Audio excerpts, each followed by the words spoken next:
Megan Whitlock, front desk supervisor at the Marlowe Heritage Hotel, looks up from her screen. A crippled black man like you thinks he belongs in this hotel? Get out! The guest has taken 2 steps inside. Bennett Carter, 60-something, black, charcoal suit, cane in his right hand. Ma'am, I have a reservation. Bennett Carter, 4 nights. I don't care what your name is. Out! Megan comes around the desk. She rips the cane from Bennett's grip and kicks it.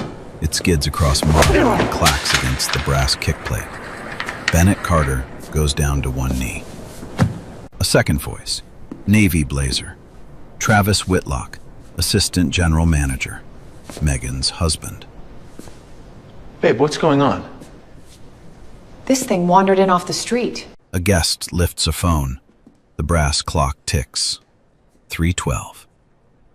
In 12 minutes, security will walk Megan and Travis Whitlock out of this lobby. The man who opens the door for them shares Bennett's last name. Stay for the second receipt. 3 hours earlier, Bennett Carter is on Interstate 26, driving in from Columbia. The wipers move once every 4 seconds. Rain has been falling since Orangeburg. On the passenger seat is a folded charcoal suit, a small leather case for the cane, and a sealed white envelope with a name written on it in his own handwriting. The name on the envelope is Caleb. Bennett is 58, retired Army combat engineer, 22 years.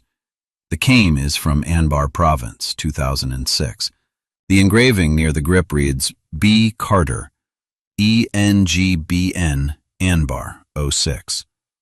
He runs his thumb across that line about once a week. He has done so for 19 years. The suit is for his daughter Hannah's rehearsal dinner tomorrow night. Hannah Carter, 27, his daughter from his second marriage. The envelope is 3 months in the writing. He has not been able to finish the last paragraph. His phone rings on speaker. Daddy, are you driving? Hands at 10 and 2. Good, listen. He said yes. He said yes to what? Drinks, tonight, after you check in. He'll come to your hotel. Bennett does not answer for a moment. The wipers move once, twice. You told him which hotel? I told him yours. Daddy, he runs the place. Of course he knows. Hannah, he's been the GM at the Marlowe for 5 months. I thought you knew. He had not known.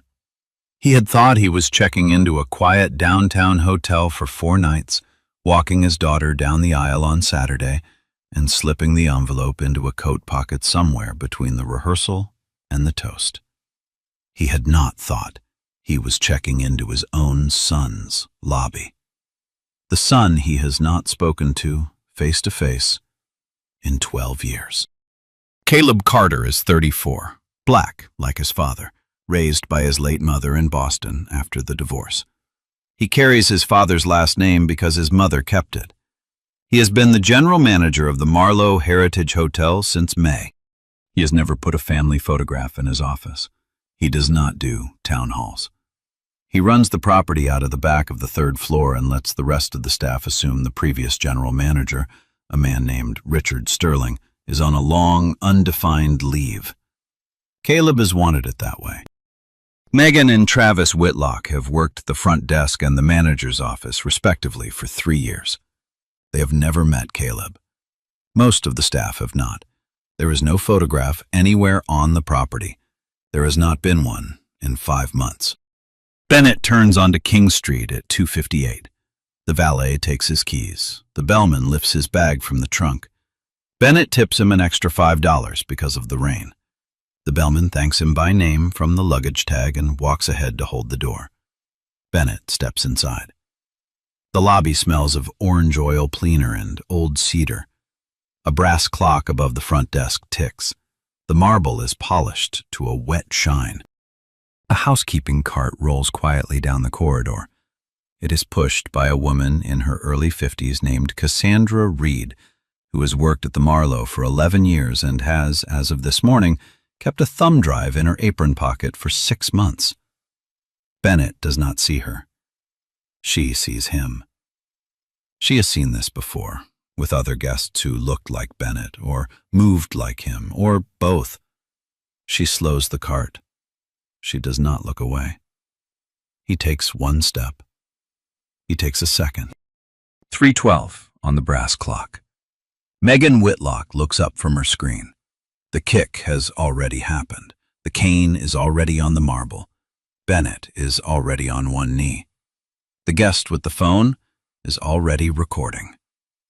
Megan Whitlock straightens her blouse and walks back behind the desk like a woman returning from a brief errand. Travis Whitlock takes a position at her shoulder. They look for a moment like a portrait of management. "Get up, sir," Travis says. "You're embarrassing the lobby." Bennett does not get up. He puts one palm flat on the marble. He breathes out once through his nose. He looks, for the first time, at the cane lying against the brass kickplate. He looks at the engraving near the grip. He runs his thumb across the line, B. Carter, ENGBN, on bar 06, the way a man checks that a wound is still where it was. Then he picks the cane up. He places it back against the front of the counter, exactly where it was when she kicked it. He stands. He does not lean. "Ma'am," Bennett says, "I would like to speak to your general manager, please." Megan laughs. It is a dry, short sound. "Honey, I am the supervisor on duty. He is the manager on property. Mr. Sterling is out of town until Monday.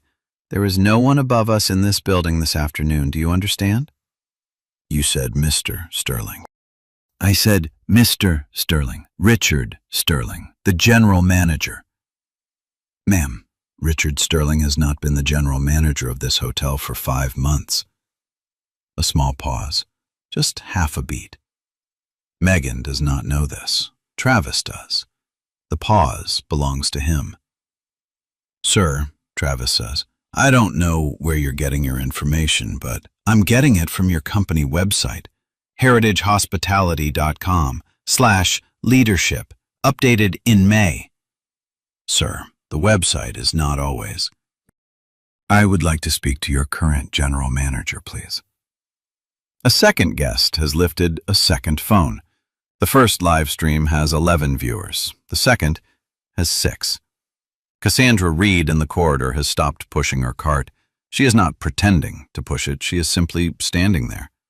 Bennett pulls his own phone from his inside jacket pocket. He dials a number printed on the back of his reservation confirmation. He puts the call on speaker because he wants the lobby to hear it. "Heritage Hospitality Group, Guest Relations, After Hours line, how may I assist?" "My name is Bennett Carter. I am a prepaid 4-night guest at your Marlowe Heritage Hotel in Charleston. The supervisor at the front desk has just kicked my mobility cane out of my hand. I would like to file an incident report and speak to a regional director." The line is quiet for 2 seconds. "Sir, can you confirm the property name and your reservation number?" He confirms it. He reads it off his phone screen, slowly, loud enough for the brass clock to hear. The operator says, "I am required to escalate this. Please hold." Travis Whitlock very quietly picks up the desk phone and pretends to answer a call that is not ringing. Megan looks at her husband. Megan does not yet know what her husband is doing. Travis is buying time. He believes he has 3 hours. He is wrong. The hold music starts. It is a recording of a brass clock, recorded 3 years ago in this lobby, counting itself. The brass clock above the front desk ticks beside the brass clock recorded inside the phone, and for one moment in this lobby, time is being kept by 2 clocks at once. The hold music plays. The lobby listens. Travis lowers his fake phone call. He leans toward Megan and speaks behind his hand. "Babe." "What?" "Did you kick a man's cane in front of 2 cell phones?" Did you kick a man's cane in front of 2 cell phones? "Travis, look at him." "I am looking at him. He's the one with the lawyer voice and a federal hotline on speaker. We have a problem." Megan Whitlock is the daughter of a Marlowe general manager from the 1990s. She has worked the front desk for 3 years. She has 31 prior complaints in the internal log over 23 months, of which 19 were filed by black guests, disabled guests, or guests who were both. 12 of those entries have been edited after submission. Every single edit was made on her husband's login. She does not know any of this is about to come out. She does not know any of it has been preserved. She does not know that a housekeeper she has never spoken a kind word to has 6 months of original lobby footage in an apron pocket 15 feet away. Travis Whitlock is the assistant general manager. He is the one who edited the log entries. He turns his back to Bennett. He pulls his cell phone. He texts Megan a single line. GM at airport, 3 hours. Hold the lobby. It is a lie. The general manager is not at the airport. The general manager is on Interstate 26 northbound, returning from the airport with a colleague in the passenger seat, 8 miles south of the city. Travis knows this because Caleb Carter texted him personally at 1:52, and the message is still on Travis's lock screen. The hold music stops. A new voice, female, crisp, not friendly.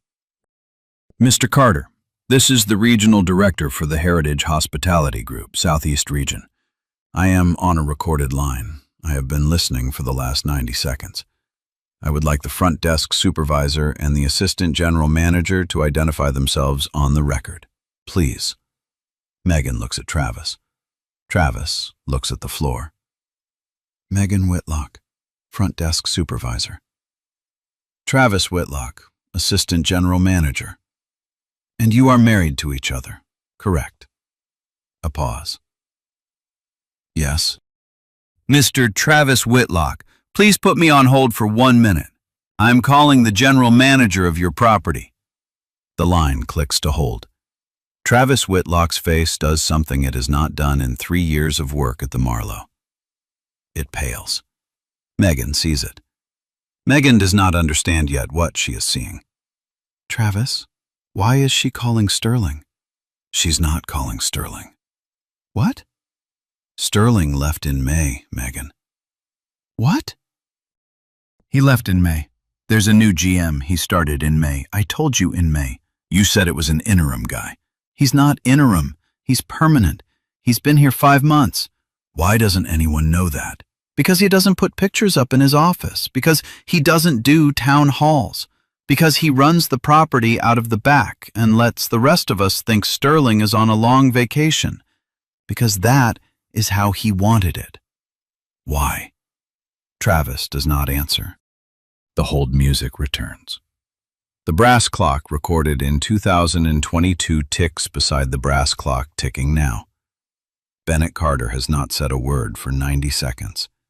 He is standing very still, with the cane in his hand and the phone in his other hand, and he is looking at the front door of the lobby. He is listening for tires on the wet pavement. Outside, a black sedan turns off King Street into the valet lane.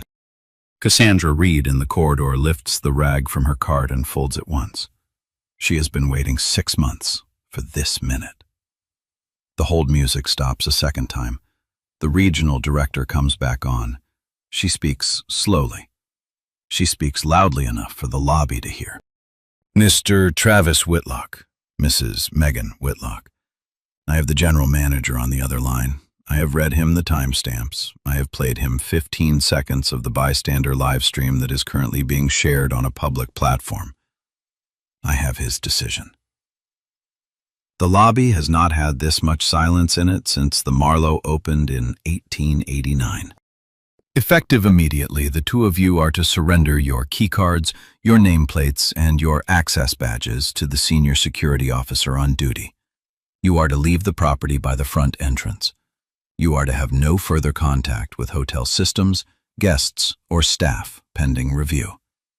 Your general manager will be in the lobby within 7 minutes to confirm receipt of this order in person. Megan Whitlock's mouth opens. Wait, who is the general manager? The regional director answers in 2 words. Mr. Carter. The lobby hears it. The brass clock hears it. Then Carter hears it. The only person in the room who looks neither surprised nor confused is the man on the marble with the cane in his hand. He lifts his eyes. Just an inch. Just enough. The black sedan in the valet lane has stopped. The driver's door is opening. Caleb Carter, 34, general manager of the Marlowe Heritage Hotel, walks through the front door of his own lobby at 3:21. He is wearing a dark suit. He is carrying nothing in his hands. He is alone. He does not look at Travis. He does not look at Megan. He does not look at the bellman who has straightened. He does not look at the two guests with phones who are now live streaming to a combined audience of 1,205 viewers. He looks at his father. He walks the length of the lobby in 9 steps. He stops 2 feet from Bennett Carter. He does not embrace him. He does not say his name. He looks at the cane in his father's hand. He looks at the place on the marble where the cane skidded to a stop 9 minutes earlier. Then Caleb Carter goes down to one knee. In the same spot his father knelt. He kneels there for 1 second, 2, 3. The cane is already back in Bennett's grip, so there is nothing for him to pick up. He simply kneels in the place his father knelt, in the lobby of his own hotel, in front of his own staff, and lets the marble register the weight of him. He stands. He turns to Travis Whitlock. He speaks at a normal volume. The lobby hears every word because the lobby has gone quiet enough to hear a brass clock count down a year. This is my father. Megan Whitlock makes a small sound. It is not a word. It is the sound a person makes when a floor moves. Travis, Caleb says. Megan, key cards, nameplates, badges. To Mr. Foster. Now. A man at the door has stepped forward. Gabriel Foster, 49, third shift senior security officer, 15 years on the property, former South Carolina National Guard. Foster does not draw anything. He does not raise his voice. He extends one open palm. Megan Whitlock surrenders her badge to Gabriel Foster's hand. Travis Whitlock surrenders his. Caleb Carter walks them personally to the front door. He does not touch them. He does not need to. Foster walks 1 step behind. The bellman opens the inner door. The valet on the sidewalk has already stepped away from the sedan that no longer belongs to anyone in the building. Caleb opens the outer door himself. He opens it outward, for them. Megan turns once on the sidewalk. She looks back into the lobby.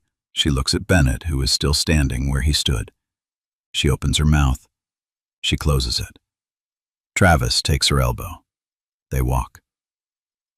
Caleb Carter stands at the open door for 2 more seconds. The rain has started again. He does not feel it.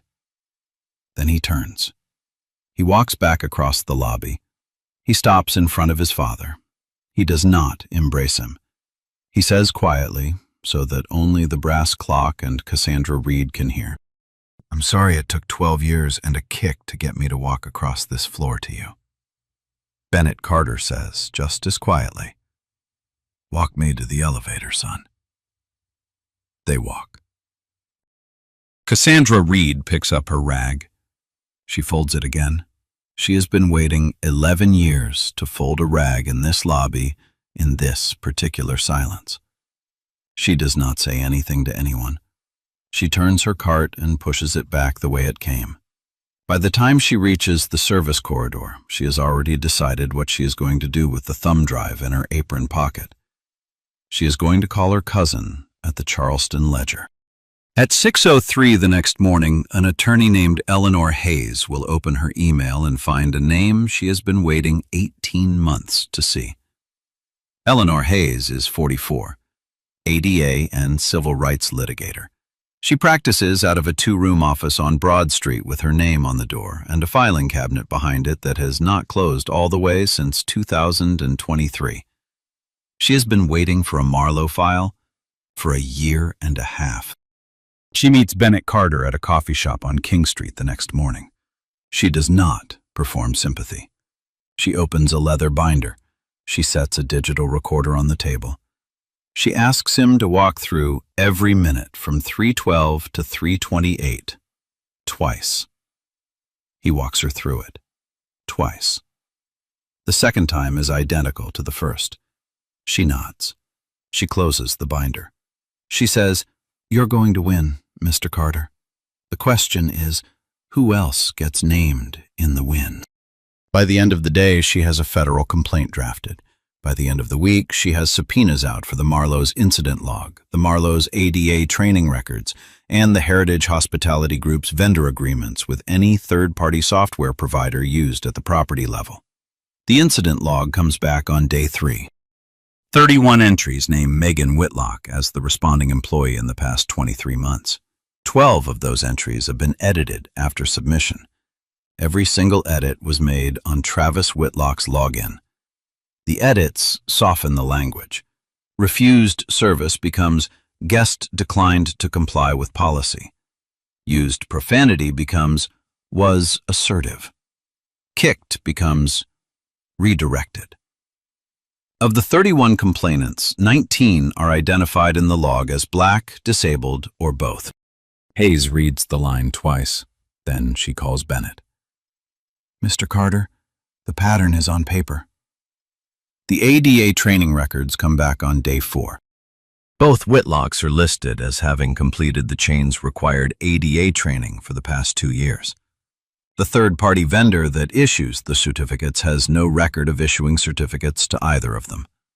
The dates do not match. The signatures do not match.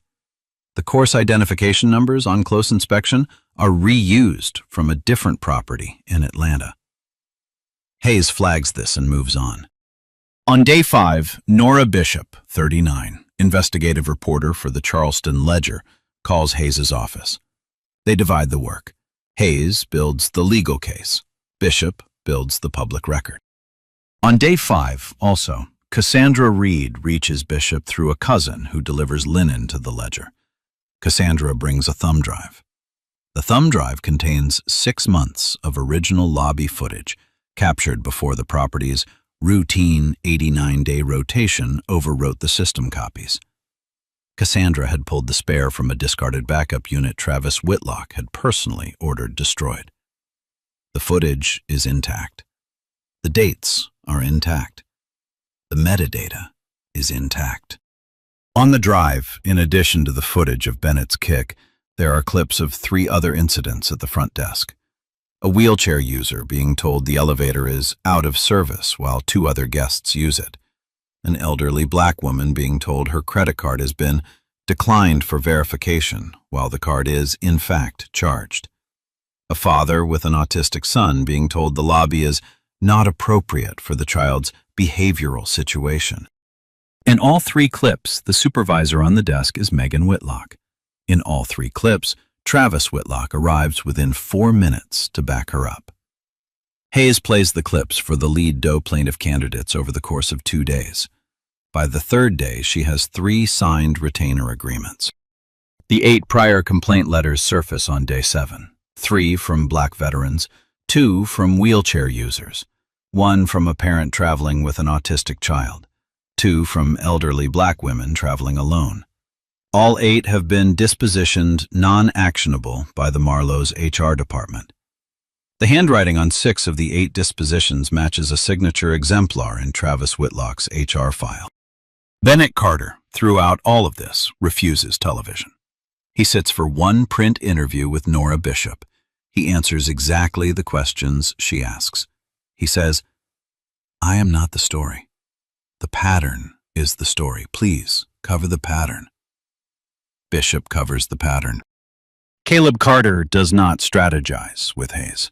He walls himself off from the case on the advice of his own attorney. He authorizes, through the property's compliance officer, full, lawful production of internal records. He tells Hayes, in a single email with no greeting and no closing, "Whatever you need that the law lets you have, you get. I will not be in the room. Hayes prints the email. She files it.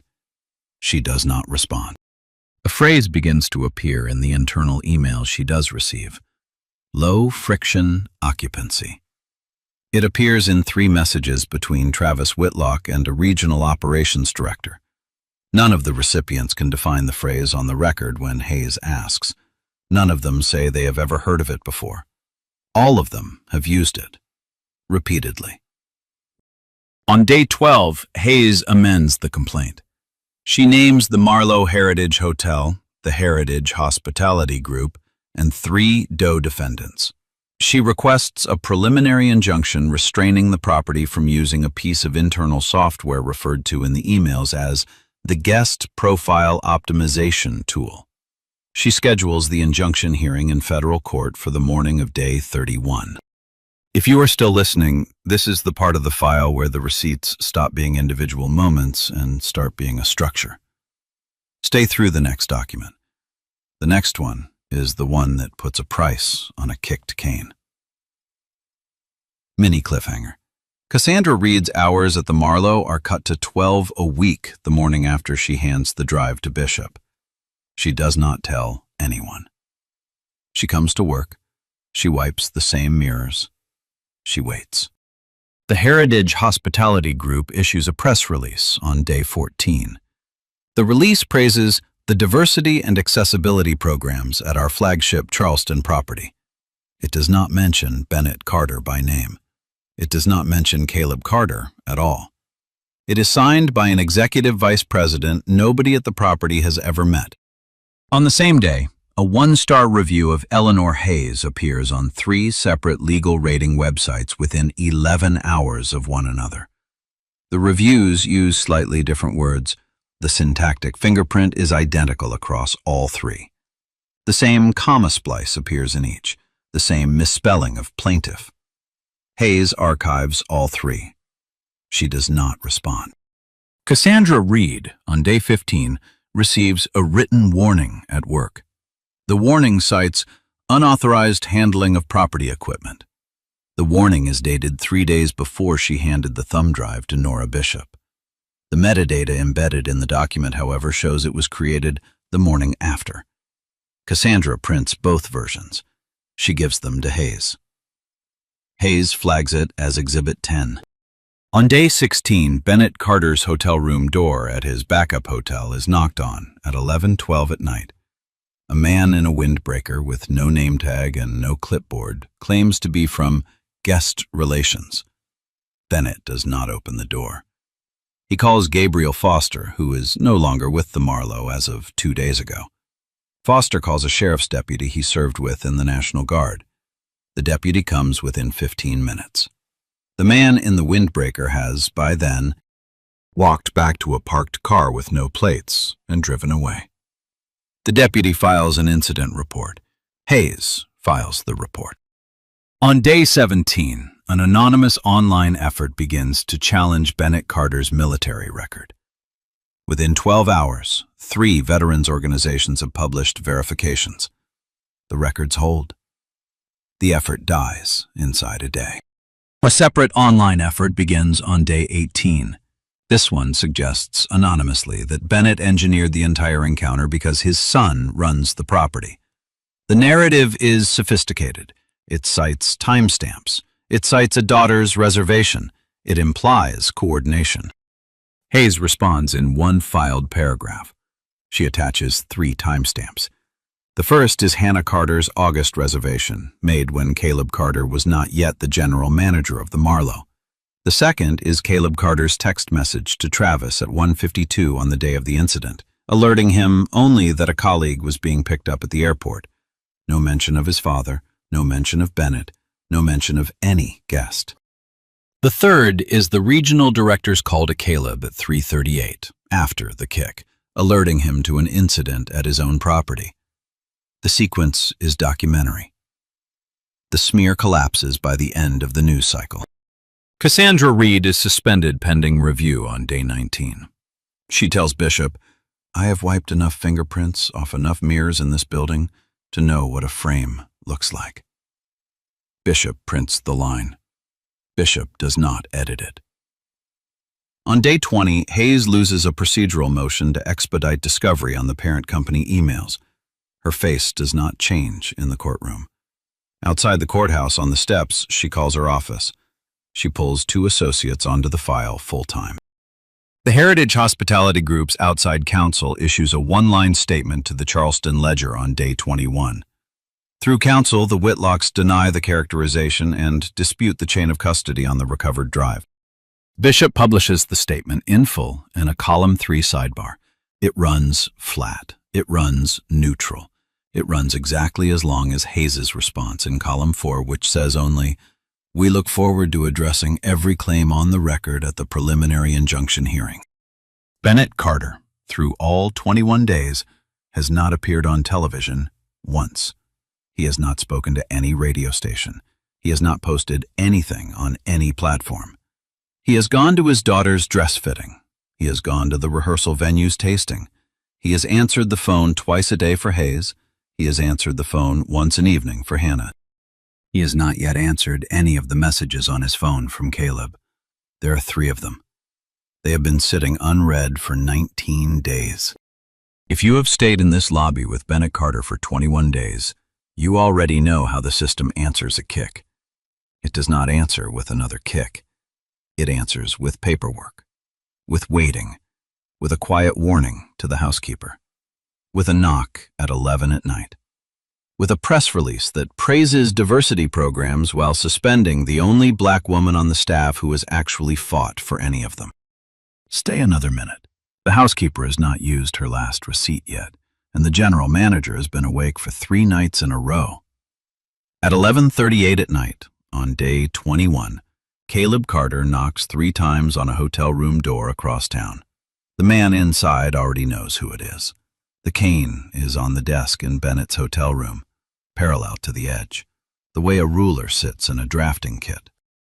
Bennett is 58 years old, and he is sitting in a leased room across town from a hotel that bears his son's name on a leadership page he did not know existed until 3 weeks ago. He is not sleeping. He has not slept much in 21 days. His daughter's wedding is in 72 hours. He thinks, in a sentence the brass clock above his head will never hear, that the easiest thing he has ever done was carry a 60-pound pack across loose sand under fire. The hardest thing is sitting in a hotel room and refusing to disappear.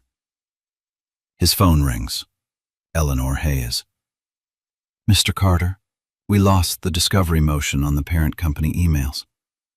"I heard." "It is a procedural setback. It is not a fatal one. It will cost us 3 weeks." "Understood." "Mr. Carter, I am not going to soften this for you. I do not soften things. You did not hire me for soft. I know. Get some sleep." "I'll try." He does not sleep. At 11:12, Cassandra Reed sits at her own kitchen table in a small apartment on the north side and counts what is in her checking account. She counts $612. She counts it twice. She closes her laptop. She does not cry. She makes tea. She turns the kitchen light off and sits with the tea in the dark, looking at the streetlight outside the window, and she thinks about her grandmother, who worked for 31 years at a hotel 3 blocks from the Marlowe and was never once allowed to use the front door. At 11:20, Nora Bishop's first piece is pulled from the Ledger's website by an editor above her for fact-checking. Bishop does not yell. She files an internal grievance. She opens a new document. She starts on part 2. At 11:38, 3 knocks land on Bennett Carter's hotel room door. He does not look through the peephole. He already knows. Caleb Carter is in the hallway. He is wearing the same dark suit he wore at 3:21 on day 1. He looks like a man who has been awake for 3 days. He has been. They do not embrace. They sit across the small round table by the window. Bennett's cane is between them, still parallel to the edge of the desk. The white envelope is on the desk too. It has been on the desk for 21 days. It has not been opened. For a full minute, neither of them speaks. Caleb breaks first. I should have called you, Dad. Not a Christmas card, not a birthday card, called. 12 years of, I'll call tomorrow. Bennett does not answer right away. He pushes the white envelope across the small round table with one finger. The way a man slides a letter under a door he does not have the key to. Caleb does not open it. He places it beside the cane. He lines up the long edge of the envelope with the long edge of the cane. He says, "Tonight is not when I read this. Tonight I just sit here." They sit. The brass clock in this hotel room is not as old as the one in the Marlowe lobby, but it ticks at the same rate.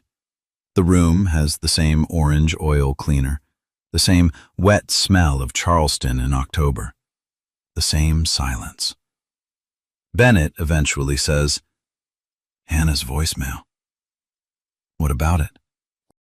"She said, don't forget you said you'd see him tonight." "I thought she meant a friend." "She meant me. I know she meant you. I'm sorry, Dad." "For what?" "For the floor." Bennett looks at the cane on the desk. He looks at his son. "You picked it up, Caleb. You picked it up in the right spot. You picked it up with both hands. The floor is not your apology to make." Caleb does not answer right away. He places one hand flat on the desk beside the envelope. He looks at the hand. He looks at his father's hand on the cane. 12 years, Dad. 12 years. I read every one of your letters. I just couldn't write back. I couldn't figure out which sentence to write first. I had the same problem with that envelope. 3 months on the last paragraph. What's in the last paragraph? Bennett does not answer. He places one hand on top of his son's hand on the desk. They sit like that for a while. The brass clock ticks. The streetlight outside the window flickers once. Somewhere down the corridor, a luggage wheel squeaks. Outside, at 6:03 the next morning, Eleanor Hayes' phone lights up with a text from a number she does not recognize. The message is 2 words. Me too. If you are still in this hotel room, this is the part of the story most people would have stopped fighting through. Bennett does not. Hannah does not. Caleb does not. Cassandra does not. Hayes does not. Foster does not. Bishop does not. Don't you either. Stay through the next document. The number that texted "Me Too" belongs to a woman in Mount Pleasant. The Marlowe relocated her from this property 11 months ago. She uses a wheelchair. Her name is on a federal complaint by the end of the week. The first Doe plaintiff is Jane Doe 1, 58, black. She uses a power wheelchair.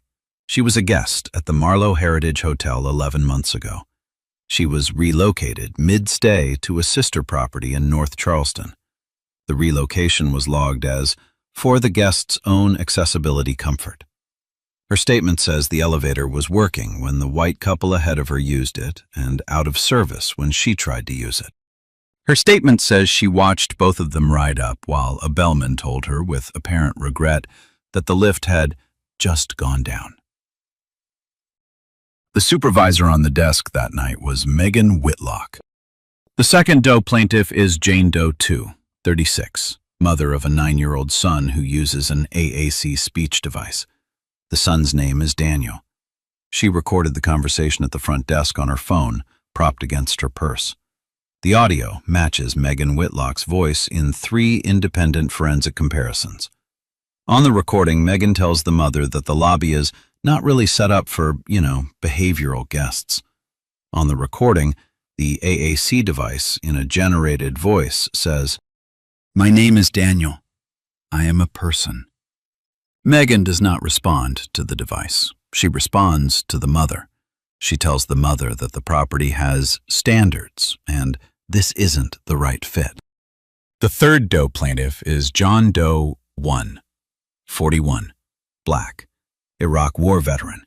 He spent a night in his car after Megan Whitlock, on overnight desk, declined to honor a prepaid reservation citing verification.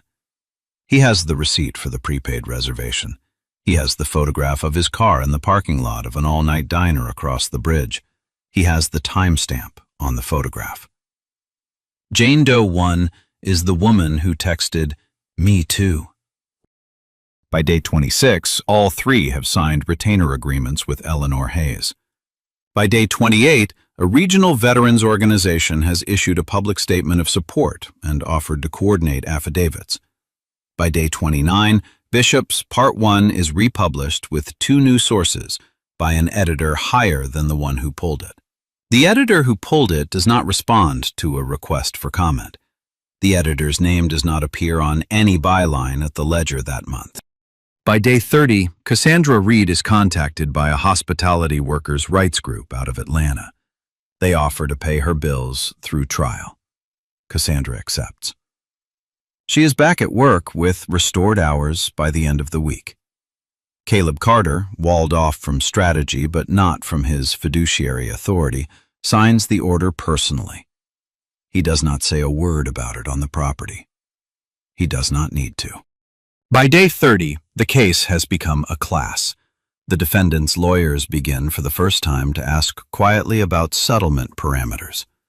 Hayes does not answer. Hayes is still building the file.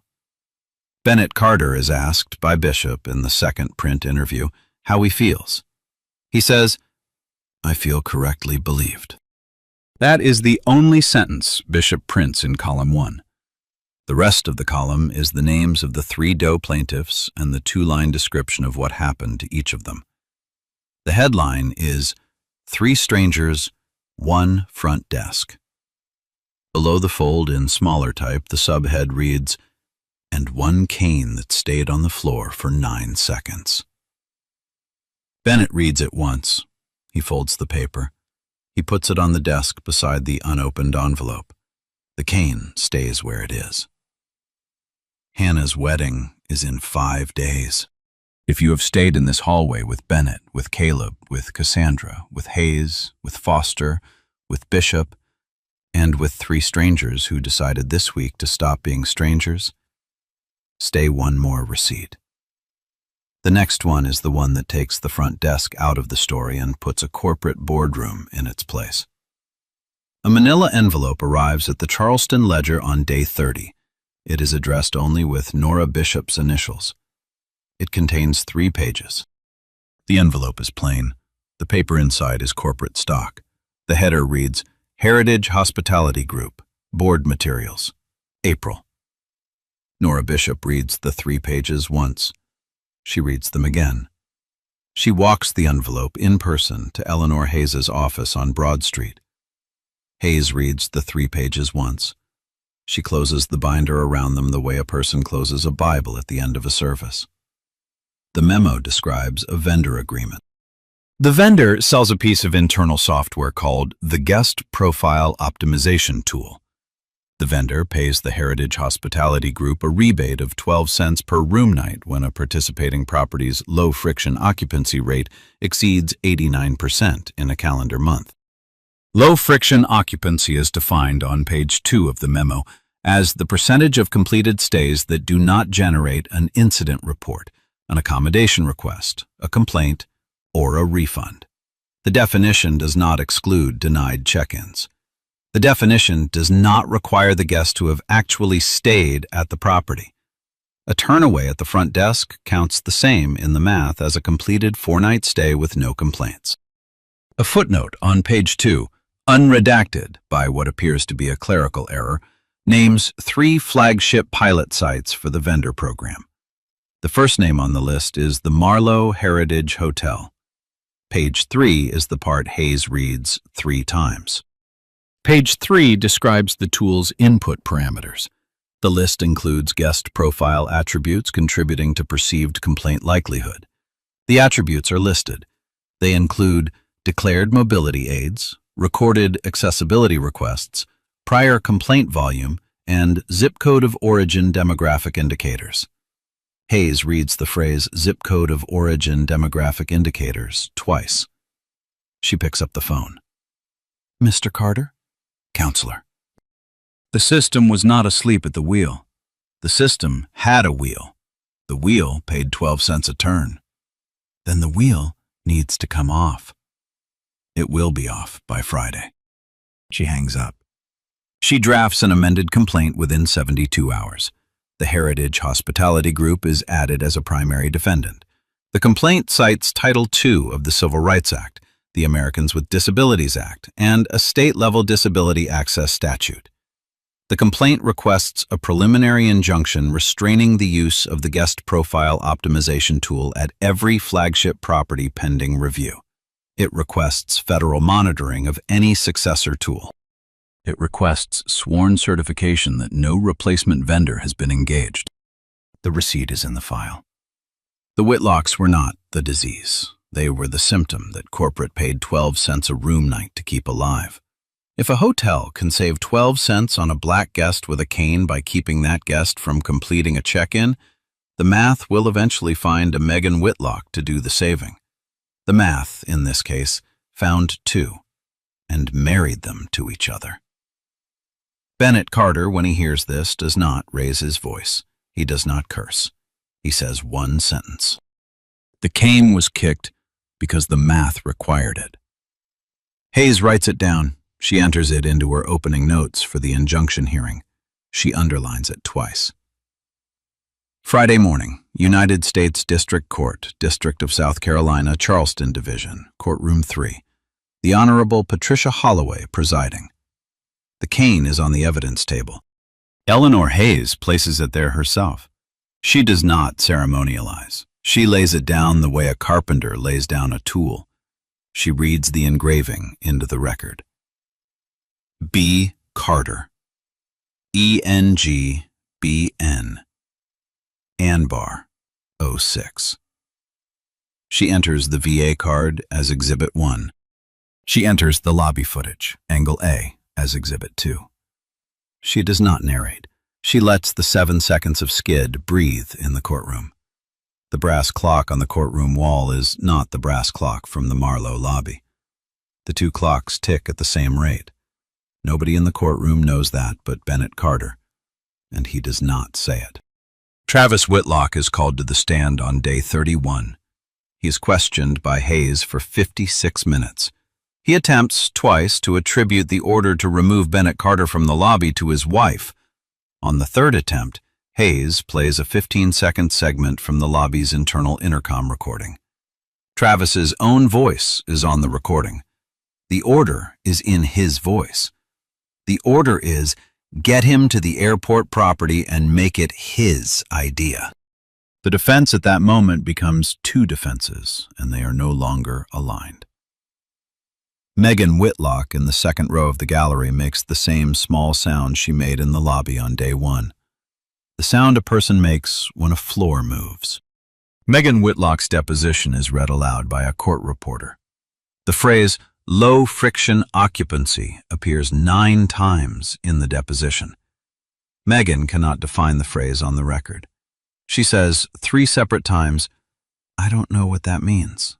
They told me to keep my number up." She does not say who "they" is. The record does not require her to. The record simply lets the absence stand.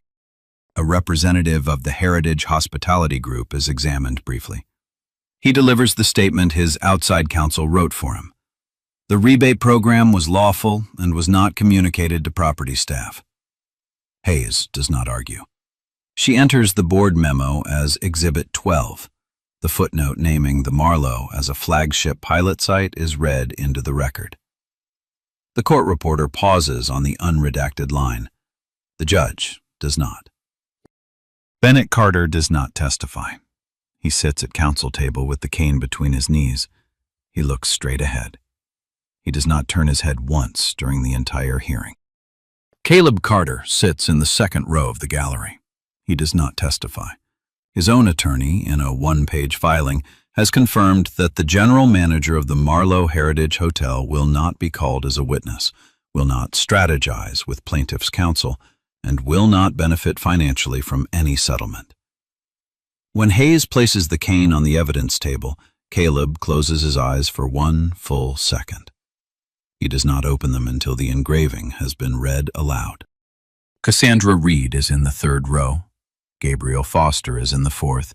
Hannah Carter is in the fifth, in a quiet gray dress with 3 days left until her wedding. The Honorable Patricia Holloway, 61, 28 years on the federal bench, does not perform. She listens. She takes one set of notes. She asks one question of Hayes and one question of opposing counsel. Then she rules from the bench at 11:12 in the morning after 112 minutes of hearing. She grants the preliminary injunction in part. The guest profile optimization tool is suspended at every Heritage Hospitality Group flagship property pending full review. Megan Whitlock and Travis Whitlock are barred from any guest-facing role at any Heritage Hospitality Group property in any state, in writing, in perpetuity. The Marlowe Heritage Hotel is ordered to produce a full ADA training audit within 60 days, conducted by an independent third-party auditor selected by the court. The class certification motion is set for a hearing in 8 weeks. The gavel comes down. Bennett Carter does not stand. He puts one hand on the cane and one hand flat on the table. He breathes out, once, through his nose, the way he did on the marble at 3:21 on day 1. The exhale is the same exhale. The room is different. Caleb Carter, in the second row, opens his eyes. After the courtroom empties, Caleb walks to the front of the gallery. He files a one-page resignation as general manager of the Marlowe Heritage Hotel with his own corporate office, citing irreconcilable conflict between his fiduciary duty to the company and his understanding of what dignity requires. He has by then already accepted a position with a hospitality workers' rights organization out of Atlanta, the same organization that paid Cassandra Reed's bills, the same organization that hired Gabriel Foster 2 weeks ago. The brass clock in the courtroom ticks. Outside, on the sidewalk in front of the federal courthouse, Bennett Carter waits for the rain to stop. It does not. He puts the cane down anyway. He walks to the car with his son. Nora Bishop's phone buzzes with a tip from the Heritage Hospitality Group employee at a property in another state. The tip names a vendor. The vendor is not the guest profile optimization vendor. It is a different one. Cassandra Reed is reinstated with full back pay on day 33. She is transferred, at her request, to a property where she does not have to wipe anyone's fingerprints off any mirror. She works there now. She still keeps a thumb drive in her apron pocket. She says, when asked, that she does not expect to need it again. She also says that she did not expect to need it the first time. Gabriel Foster's new title is Field Operations Director, Hospitality Workers' Rights Project. He keeps the same badge number he read into the regional director's recorded line on day 1. He says it reminds him which lobby he stopped pretending in. Eleanor Hayes is asked by Nora Bishop in a follow-up interview what changed. She answers in one sentence. A receipt is not a feeling. It is the law learning your name. The settlement framework is announced on day 58. The dollar figure is sealed. The structural reforms are not. The reforms are 11 pages long. The first page names the Marlowe Heritage Hotel as the trigger property. The second page names the guest profile optimization vendor and bans the use of any perceived complaint likelihood parameter at any Heritage Hospitality Group property, in writing, in perpetuity, subject to federal monitoring. The third page mandates third-party ADA training audits for every flagship property every 6 months for the next 5 years. The 11th page is a single signature line. It is signed. Bishop's Part 3 runs on the same day. It names the next 3 properties under the same vendor program. The next 3 hearings are already on Eleanor Hayes' docket. She has cleared her calendar through the end of the year. On day 58, in the late afternoon, Bennett Carter walks his daughter Hannah down the aisle of a small ceremony at a venue 11 blocks from the Marlowe. The cane is in his right hand. He has polished it. The engraving catches the light once when he turns. Hannah does not cry. She smiles. She squeezes her father's arm at the second pew. Caleb Carter is in the front row, on the bride's side. For the first time in 12 years, he and his father are in the same row. He is wearing the same dark suit he wore at 3:21 on day 1, and at 11:38 on day 21, and at council table on day 31. The suit has been to a tailor. It fits him better now. The white envelope, finally, is open. Caleb reads it on the small balcony of the venue, between the ceremony and the reception. The script does not recite what is in it. The script is voice only, and the letter is between a father and a son. Caleb reads it once. He folds it. He slides it into the breast pocket of his suit, heart side.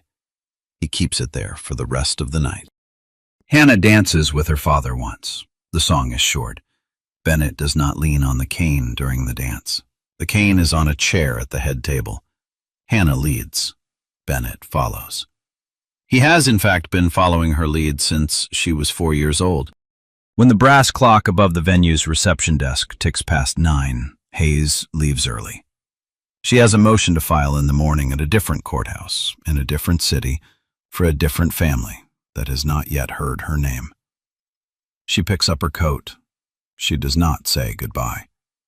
That is how this kind of work moves. Here is the question the file leaves on the table. A hotel paid 12 cents a room night to keep certain guests from finishing a check-in. A receptionist kicked a man's cane because the math required it. A husband edited the record because the bonus required it. A corporation wrote a parameter into a tool because a vendor offered a discount. Where in that chain does dignity live? The answer the federal court entered into the record on day 31 is the answer this file lives by. Dignity is not discretionary. It is just inconvenient. Until somebody writes it down. And sometimes until somebody you raised picks the cane up for you. If this story sat with you, the next case is already on a docket. Subscribe so the next hearing does not slip past you. Hit the like button so somebody else's grandfather, somebody else's father, somebody else's brother does not have to take a knee on a marble floor before the receipts catch up. Comment with the name of a front desk you have walked away from. Tell us what you wish you had said. The pattern only breaks when the receipts stack. Names and identifying details in this account have been changed. The pattern has not.